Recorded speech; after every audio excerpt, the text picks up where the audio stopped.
जय श्री कृष्ण, जय स्वामीनारायण। तो फराળી इडली बनावीशुं। तो एना माटे मैं फराળી इडली माटे 3 वाटकी मोरैयो अने अर्धी वाटकी साबुदाणा एने मैं पलाળી 2-3 कलाक पलाળી अने दही नाखी अने पीसी अने तैयार राखेलुं छे। तेल छे, रूटिंग मसाला छे, संभार माटेनुं 250 ग्राम दूधी छीणीने लीधी छे, 200 ग्राम सूरण छे, 1 नानुं बटाकું छे, 2 नंग टामेटा छे, मरी पाउडर छे, आदू छे, લીમડો छे, ईनो छे, चटणी माटेनुं आपणे 5-6 कलाक पलाळेली शींग छे, आदू छे, तल छे, લીંબુ छे, લીલા મરચાં छे अने गोळ। આપણે इडली बनाववा माटे सौप्रथम આપણે आ खीરું छे एनी अंदर આપણે स्वाद अनुसार मीठું लईशुं। તમે સિંધા લૂણ પણ લઈ શકો છો રાળ માટે। 1 ચમચી મરી પાવડર છે અને આદુ છીણેલું છે 1 નાનો ટુકડો।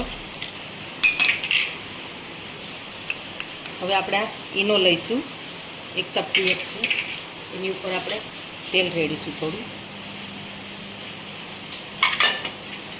હવે મિક્સ કરી લઈશું। તો આપણું આ ખીરું તૈયાર થઈ ગયું છે। એને આપણે તેલથી ગ્રીસ કરી અને ઇડલીનું સ્ટેન્ડ છે એને મેં થોડું ગરમ કરી લીધું છે। હવે આપણે એમાં ખીરું લઈ લઈશું। ઇડલીને આપણે 15 થી 20 મિનિટ માટે થવા દઈશું। કુકરમાં મેં પાણી ગરમ મૂકી દીધું છે, પાણી ગરમ થઈ ગયું છે। એની અંદર આપણે દૂધી સમારી અને ધોઈને તૈયાર રાખેલી છે। મેં દૂધી લઈ લઈશું, સૂરણ લઈ લઈશું, એને પણ 3-4 પાણીએ ધોઈને લીધેલું છે। બટાકું છે એને પણ ધોઈ લીધેલું છે અને 1 નંગ આપણે ટામેટું અંદર એડ કરી દઈશું। સંભારમાં સ્વાદ અનુસાર મીઠું નાખીશું આપણે અને આ ફરાળી સંભાર મસાલો છે 1 ચમચી લઈ લઈશું।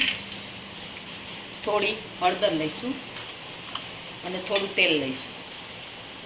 હવે આપણે આને 6 થી 7 વિસલ કરીશું। ફરાળી ચટણી બનાવવા માટે સૌપ્રથમ સિંગદાણાને મેં 7-8 કલાક પલાળી લીધા છે। સિંગદાણા લઈશું, આદુ છે 1 નાનો ટુકડો, 3 નંગ લીલા મરચાં છે, 1-1.5 ચમચી તલ છે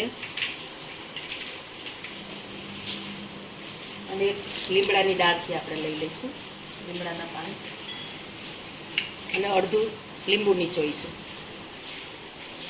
મેં લીંબુ લીધું છે પણ આપણે 2 ચમચી દહીં પણ લઈશું, દહીંથી ટેસ્ટ સારો આવશે। એની અંદર આપણે થોડી કોથમીર લઈશું અને થોડું પાણી લઈ લઈશું। હવે આપણે પીસી લઈશું એને। હવે આપણી આ ચટણી તૈયાર થઈ ગઈ છે પીસાઈને। એની અંદર આપણે સ્વાદ અનુસાર મીઠું લઈશું અને આપણે એક બાઉલમાં એને લઈ લઈશું। ચટણી તૈયાર થઈ ગઈ છે એને આપણે બાઉલમાં લઈ લઈશું। અને તમે વઘાર પણ કરી શકો, પણ વઘાર વગર પણ એટલી જ ટેસ્ટી લાગશે। તો તૈયાર છે આપણી ફરાળી ચટણી। હવે આપણી આ ઇડલી થઈ ગઈ છે, ચપ્પુ ક્લીન આવે છે તો એને આપણે બહાર લઈ લઈશું। આપણી ઇડલી ઠંડી થઈ ગઈ છે એને આપણે બહાર લઈ લઈશું, તમે જોઈ શકો છો। હવે આપણે આ સંભાર 7-8 સીટી આપણી થઈ ગઈ છે અને બધું સરસ રીતે બફાઈ ગયું છે। હવે આપણે એને બ્લેન્ડ કરીશું અને જરૂર પડે તો થોડું ગરમ પાણી જ આપણે એમાં રેડીશું। સંભાર આપણો બ્લેન્ડ થઈ ગયો છે, એમાં આપણે બાફવામાં મીઠું લીધું હતું એટલે આમાં થોડું સ્વાદ અનુસાર મીઠું લઈશું અને ફરી 1 ચમચી આપણે સંભાર મસાલો લઈશું। આદુનો ટુકડો છે 1 છીણેલો એ લઈ લઈશું અને આ 1 ચમચી ગોળ છે, ગોળનો આપણે વધારે નહીં લેવાનો, 1 જ ચમચી લેવાનો છે। 1 ડાળખી લીમડાની લઈશું,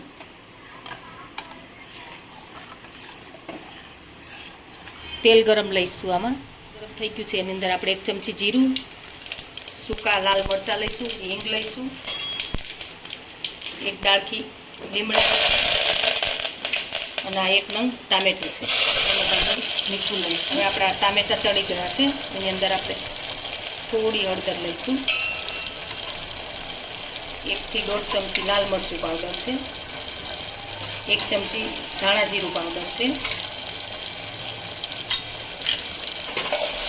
આપણે સંભાર લઈ લઈશું. હવે આપણે આને સંભારને 15 થી 20 મિનિટ ઉકાળીશું. તો આપણો સંભાર ઉકળી અને તૈયાર થઈ ગયો છે. એની અંદર આપણે થોડા લીલા ધાણા નાખીશું અને આપણે સંભારને સર્વ તૈયાર છે. આપણી ફરાળી ઇડલી, ફરાળી સંભાર અને ફરાળી સિંગદાણાની ચટણી. તો તમે એકવાર ચોક્કસ ટ્રાય કરજો અને તમને અમારો વિડીયો ગમે તો લાઈક, શેર અને સબસ્ક્રાઈબ કરવાનું ભૂલતા નહીં અને અમને કોમેન્ટમાં જરૂરથી જણાવજો કે અમારી રેસીપી કેવી બની છે.